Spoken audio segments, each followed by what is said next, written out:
Bom, vamos direto ao ponto. Hoje nós vamos mergulhar nesta análise para explorar as fronteiras da ambição humana, focando especificamente na compreensão do 10º mandamento.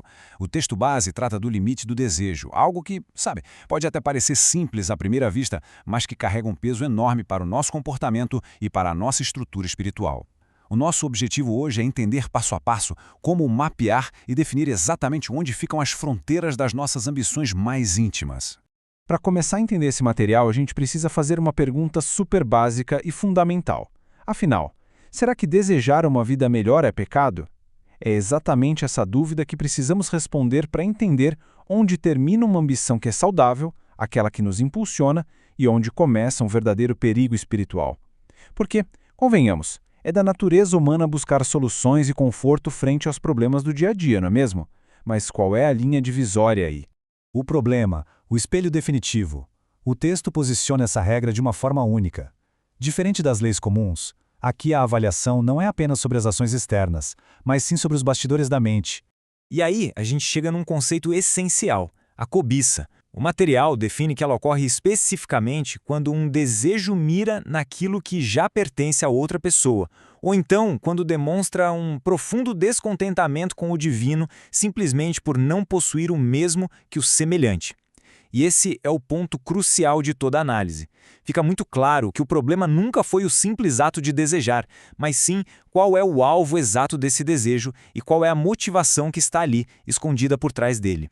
Olha só a distinção brilhante que o texto faz. Trabalhar duro, buscar melhorar de vida, encontrar soluções justas para os problemas, tudo isso são desejos lícitos e perfeitamente válidos.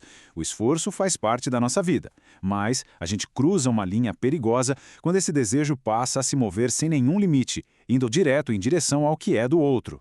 É justamente essa travessia que transforma uma ambição natural em uma força completamente destrutiva. Dano horizontal, o impacto no próximo. Vamos entender qual é a primeira forma de destruição causada pela cobiça, afetando diretamente as relações humanas. A fonte é incisiva, o cobiçoso simplesmente usa o próximo. Quando a cobiça assume o controle, o olhar de empatia, de amor e de respeito vai embora. No lugar disso, entra uma visão puramente utilitarista. As pessoas, lamentavelmente, são reduzidas a meros instrumentos. Elas viram ferramentas usadas para alcançar algum ganho pessoal e, logo depois, são descartadas, desde que a felicidade individual de quem cobiça seja garantida. Então, o grande alerta do material é que esse problema, que nasce lá no fundo do coração, tem resultados muito caóticos e previsíveis no mundo real.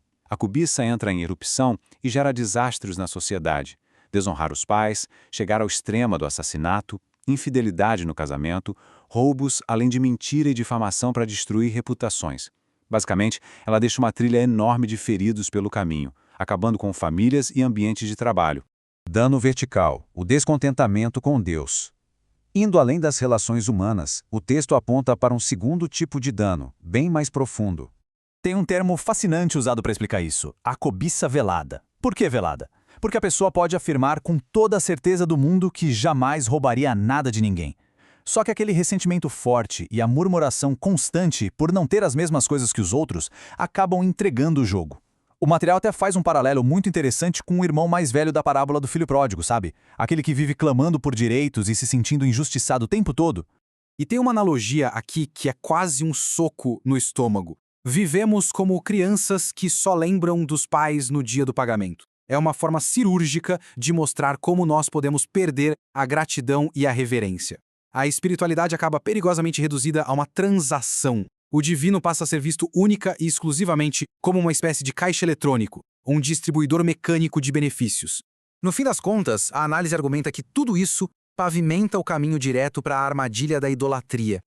A pessoa passa a amar as bênçãos, os presentes e as conquistas, mas esquece de amar quem deu essas coisas. E o resultado inevitável de inverter essas prioridades é que, quando as expectativas não são atendidas, o que sobra é uma amargura imensa dominando o coração.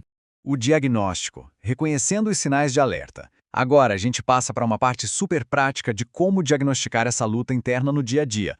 É muito interessante ver como o texto traduz algo tão teórico em uma matriz comportamental de alerta. O primeiro sinal está nas palavras, naquele uso constante de tons provocativos e difamação para derrubar os outros. O segundo é o acúmulo, que é aquela obsessão em apenas ganhar, muitas vezes esquecendo até da própria família. Depois, a avareza, que é a incapacidade total de ser generoso. A pessoa adora receber, mas não doa nada.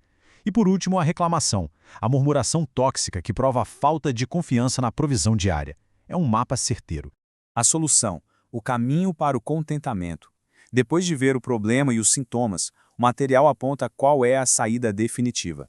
Tudo começa com a aceitação de uma dura realidade. Nenhuma conquista material consegue preencher o vazio da alma humana. Passar a vida inteira tentando achar sentido e satisfação só juntando coisas, ganhando títulos ou subindo de posição social é uma missão que já nasce falida. A alma tem necessidades que o mundo físico, pura e simplesmente não dá conta de suprir. Para combater esse vazio, o antídoto proposto é o contentamento cristão. A dinâmica aqui é maravilhosa. Quando existe uma satisfação genuína e espiritual, a gratidão toma o lugar da comparação. A pessoa simplesmente sai da pista de corrida, para de competir com todo mundo o tempo todo e começa a compartilhar, se tornando parte de uma comunidade realmente generosa. O material conclui entregando 3 passos sequenciais bem claros para a reflexão. O primeiro é o arrependimento, que é reconhecer o próprio egoísmo e a amargura. O segundo é a busca pelo contentamento, que é treinar a mente para descansar no que já foi providenciado. E o terceiro é a generosidade, que é se libertar daquela vontade de acumular sem fim para poder finalmente compartilhar a alegria com os outros de forma ativa. E a gente encerra essa análise com um pensamento final que resume tudo de forma brilhante. Onde o desejo encontra seu limite, a alma encontra a paz. Fica aqui uma provocação excelente do texto para todos nós. E se a grande chave para destravar nossa verdadeira paz interior for justamente aprender a respeitar as fronteiras das nossas próprias ambições? Fica a reflexão.